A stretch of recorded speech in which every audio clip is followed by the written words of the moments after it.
Welcome, this is the AP Physics Workbook solution. Here we have Unit 3, Circular Motion and Gravitation. The section is 3.K, which is friction as the centripetal force.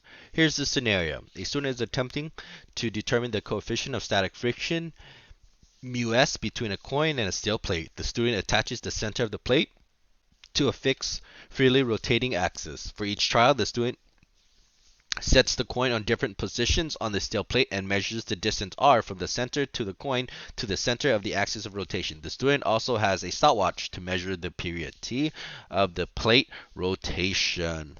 Okay, so explain how the students can use this to set up to take the measurement that would allow the coefficient of friction to be calculated. All right, so this first of all should remind you of the cars being slid on the road problem, where right here where it says the centripetal force is provided by the force of static friction, which is directly radially towards the center of the circular path. So there is going to be a centripetal force pulling the coin in as it rotates, right? That's going to keep it in its circular motion.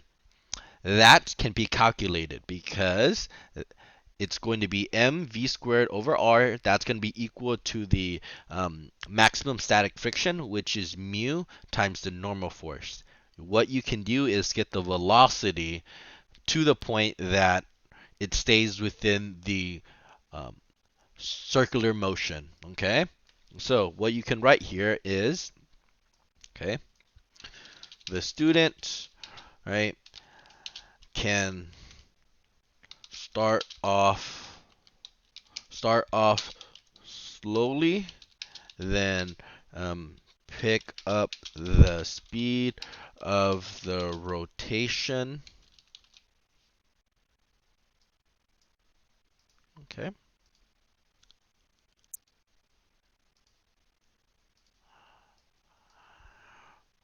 Then determine then to the speed of rotation to the point that the coin slips off the plate. The student will need that speed. The student will need to record that speed. Okay. All right, because that's that velocity. Be sure to calculate what rotational period is. So here's the definition if you don't know it. The period is the time for which one cycle of simple harmonic motion, or the time for a full wavelength to pass a position. So one revolution around the plate, or in this case, I gave you an example that you can find in your textbook. One revolution around this table, or one revolution around this steel plate, right, as it revolves around the 2 pi r. That is one period, right? So you can write here that, okay, the student will have to record how many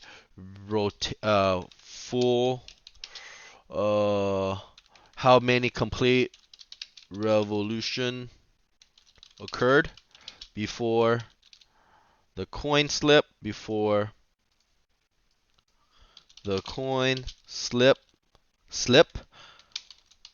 off, right? Okay. For example, if it took 5 5 full rotations of the plate before the coin fell off, then the student has to divide it by 5 to get the period, right? Okay, because again, if you want to know one complete cycle, but here you see how it took 5 complete cycles, that's why you divide it by 5, right? But if it took 10 complete cycles, then you divide by 10, okay? Because again, it's to complete. The key word here is one complete cycle, all right? Look, it says for 1 cycle. All right. Okay, that's the key word, 1 cycle. That's why. All right. So to reduce experimental error, right? The student can, let's see, do multiple trials, and if that, all right, that's the easy possibility. But this is also one if you're allowed to throw in some reasonable measurements, right? One thing that you can do is to, all right, set up what you could do is you can set up a motion sensor, right, to detect the moment the coin slips, right? Because here's going to be the issue. The time that it takes you to stop the stopwatch versus the coin slipping off is going to be off, right? You're going to see the coin slip off, then you're going to stop the timer. There's a gap there, right? But if you, so that's that human calculation error, right? That's going to occur is you measuring it. So what you could do is you could use an electronic device to measure that moment to reduce that human error, all right? Good. All right. So again, please review this problem, right? If you need a conceptual better understanding of this scenario, okay? All right. So here you're going to derive an equation for starting with Newton's law of motion and basic equation. You are going to calculate basically for the period, okay? All right, so we're gonna set it up exactly like this, right? Exactly like this, okay? All right, okay. So you're gonna set up Newton's second law, exactly like what they did here.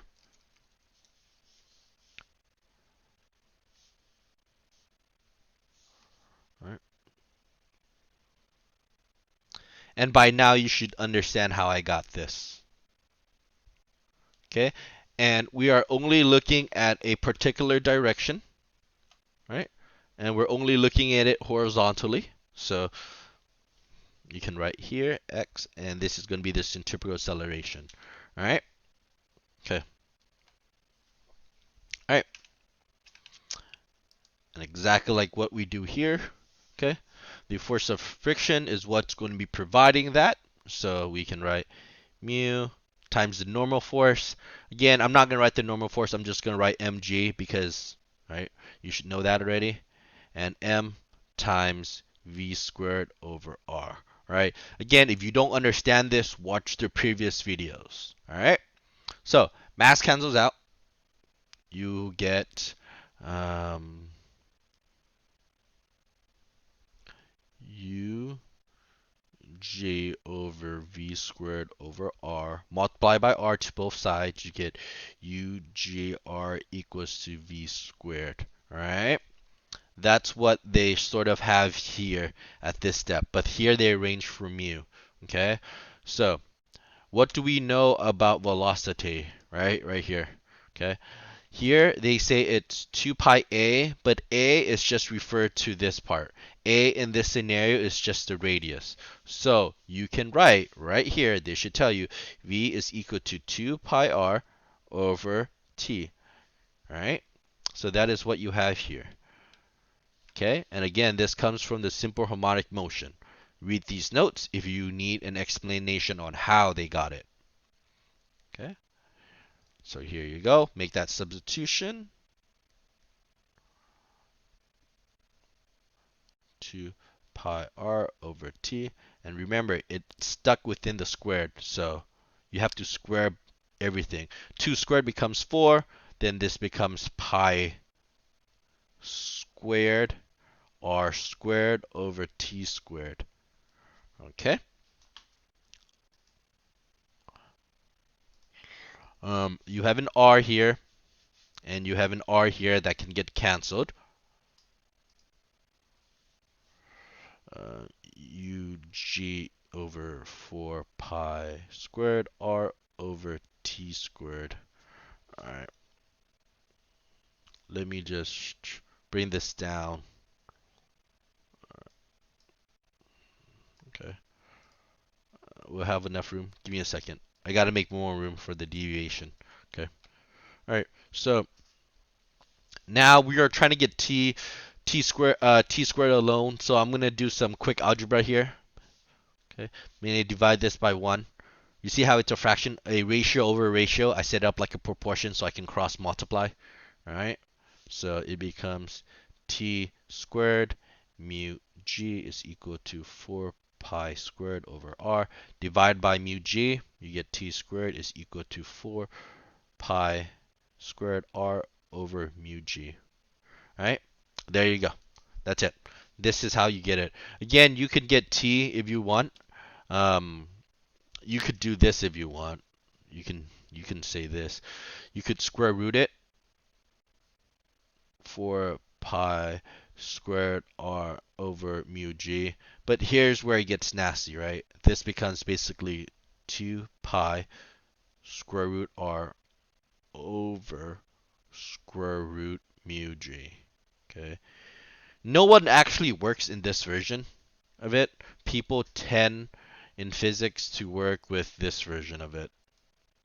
Okay, so this is technically a good version of it. They like t squared, right? So here they plot some data, and they want to plot t squared versus r squared graph below. Draw the best line fit to calculate the slope. Oh, that's easy because they already gave the data for you. So here, you want, I just grabbed Desmos. So here's the radius. Whoop. Here's the radius. Here's going to be period squared, because that's what t squared is. That's the period squared. Okay. The radius for the first one, 0.1. The second one was 0.2. The 0.3, 0.4, and 0.5. All right, t squares were 1.96, 4.00, 5.29, 7.29, and 8.41. All right. Select this, insert, scatter, first one. Okay. Looks pretty good. Does that look linear? Yeah, looks fairly linear. Okay. So let me just label this for you. Let's see, I like that. Delete, oops. Delete this. Your x-axis, your input was your radius. So that was your radius, and that was in meters. And your y-axis was your period squared. So the units for that one was going to be second squared. All right, good. All right, all I have to do is I click on the data points, right click, add trend line, hit display equation on chart, close it. There you go. All right. Okay, now all I'm going to do is bring it over. So I'm going to print this, bring up paint. All right.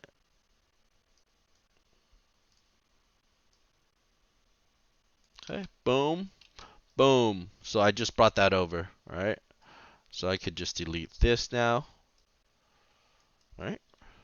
Delete, delete. Bring this over here. All right. Perfect. There you go. And now I'm going to calculate the what? Use your equation here to calculate the slope. Okay. All right. So give me a second. All right. So watch this because there's a step that is missing here, but let me do it for you. So this was the original equation, right? But they want what mu is, okay? So let me show you what you can do. So again, cross multiply. That's ugly. Cross multiply, you should get mu g is equal to 4 pi r here over t2. Okay.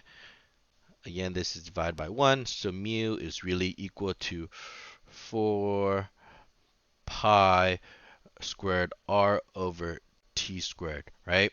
Now, this is what they're trying to get you to take a look at. Wait, times. So multiply. So the g should be here, yeah. So do you see here? Yeah. So divide by g, right? So this is gonna be divide, right? Ugh.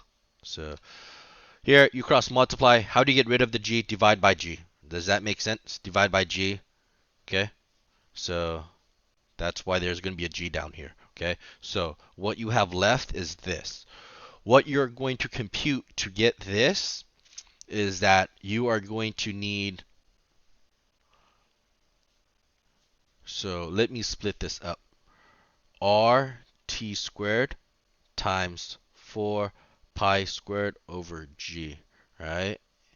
These are all constants. This is your slope from the graph. You see that? And this comes from the deviation that we have from the earlier part. So this is the slope part that we need to get. All right. So I have the slope here at 16.19, right? But if you want to see the calculation, I can just do it for you if you want. So slope is equal to delta y over delta x, y2 minus y1 over x2 minus x1. Right? Will I grab in here? Let me just grab some values here. Let's see. Let me do these two. Take these out. Take these out. This was my input. That's my output. So this is going to be my x1, y1, x2, y2. Here, again, I'm going to plug it in really quick. So 5.29 minus 1.96 divided by 0.3 minus 0.1. Let me grab Desmos for you. Okay. All right, give me a second.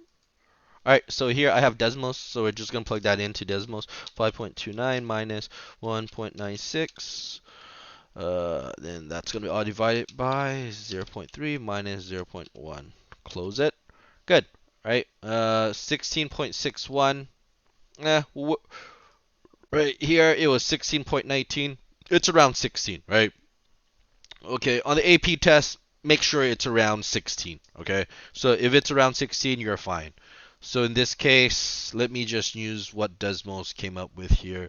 Desmos came up with 16.65. So you can say, and again, it's an estimate depending on what points you use. So here is 16.65. Okay, that was, again, this is the slope. But what was the slope? The slope is really r over t squared, right? So this is really r over t squared is equal to 16.65. But how do you get mu? Okay, mu is really this. So, all right, again, I can just take this out, bring this over. That's what we're doing. Ignoring this part, t r over t squared, okay? Makes that substitution. Boom. Then just multiply that by 16.65 times 4 pi squared over g. So let me just do that in Desmos for you. So boom. Hit answer, right? That's the previous answer. That's going to be multiplied by, let's see, 4. Where's the pi symbol here? Pi squared. And this is going to be divided by g, which is 10. All right. 4 pi r squared. That should get you 4 pi r squared. Good. Oh. Give me a second here. Oh, okay. Sorry, there's a little mistake here. Ugh. Take a look. The slope, if you look at the slope here, right? The slope is really change of y over change of x, right? But what is the change of y? It is the what? T squared over r, right? You see t squared over r? But I made it r over t squared. So if you would want it, if you would like this, it would have to be, so the slope was really t squared over r, right? So t squared over r is 16, okay? But if you would like the other way, right? If you would like r over t squared, you would have to flip this, so you bring this down, and it would look like this. So in this reality, it's really this. Okay, that was my mistake. So it should be really 1 divided by the answer. Okay, boom. All right. Times 4 pi r squared over 10. Yeah, that makes a better sense for a value of coefficient 0.23. So there you go. Okay. So there you go. It should be mu is equal to, our answer from Desmos was 0.237, so 0.24. Again, the significant right, the significant digits doesn't really mean a lot in physics. Just make sure you round it to a reasonable amount. Again, this is the value of static friction. It's unitless. It's unitless. Okay. So again, so please understand that this deviation was still correct, right? We pulled out at r squared over t squared. Here, the slope, the way we graphed it, okay, was t squared over r. That is the reason why I had to flip it here, okay? Because I have to use r over t squared. That's just how it works, okay? But I had t squared over r. That's the reason why I flipped it, okay? So, good. So, so the slope here was equal to that. So that was t squared over r was equal to that. All right. Do you see that? Okay. So r over t squared would be 1 over that. Okay. That's how I got that. Good. All right. There you go. Those are all your solutions. I understand as you keep going down the like these new, more of these packets in the unit, it's just going to get harder, right? So this is a harder problem, right? This relies on you knowing the previous examples, okay? But again, rewatch it if you need more details, okay? Check out the notes here, okay? So this combines the typical acceleration, simple harmonic motions to do this problem, okay?